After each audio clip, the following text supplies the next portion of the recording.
We're talking about history because we have to change the narrative. There's a narrative that explains how we got here. Mass incarceration was created by policy decisions.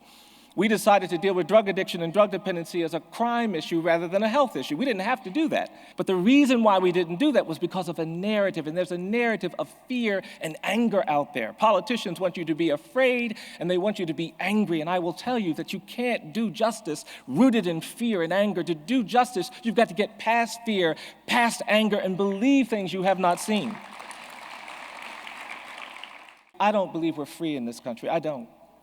You see, there's a smog that's hovering in the air. It's a pollution created by our history of racial inequality.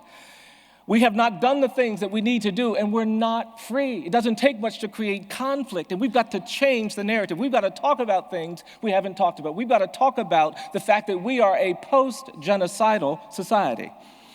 There was a genocide on this continent. When white settlers came, they killed millions of native people. It was a genocide where famine and war and disease destroyed a whole culture. And there are things you have to do to recover from genocide that we haven't done. And because we didn't deal with that, we created this narrative of racial difference that allowed us to tolerate slavery.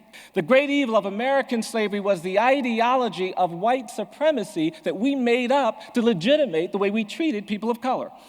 And we didn't deal with that. And we've got to deal with what it's turned into. We had this era of lynching and terrorism. From the end of Reconstruction until World War II, people of color were terrorized, pulled out of their homes, lynched, burned alive, taken from jails, hanged, shot. And we've got to tell that story.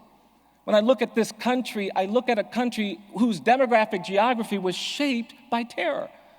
The black people in New York, in Boston, in Cleveland, in Chicago, in Detroit, in Los Angeles, and Oakland didn't go to those communities as immigrants looking for new economic opportunities. They came to these communities as refugees and exiles from terror in the American South.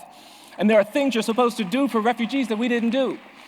And that turned into this era of segregation. For decades in this country, we had segregation, and segregation was brutal. White and colored weren't directions, they were assaults. And we haven't done the things you're supposed to do to help recover from those assaults. We should have committed ourselves to a process of truth and reconciliation in the 1960s, but we didn't do that.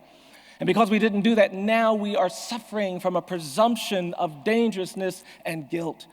And we have to deal with it. We've got to change the narrative, and we can do it. But we've got to understand what we're doing. If you go to Germany today, you can't go 100 meters in Berlin, Germany, without seeing a marker or a stone that's been placed next to the home of a Jewish family that was abducted during the Holocaust. The Germans want you to go to Auschwitz and Birkenau and reflect soberly on the Holocaust, but in this country, we do the opposite.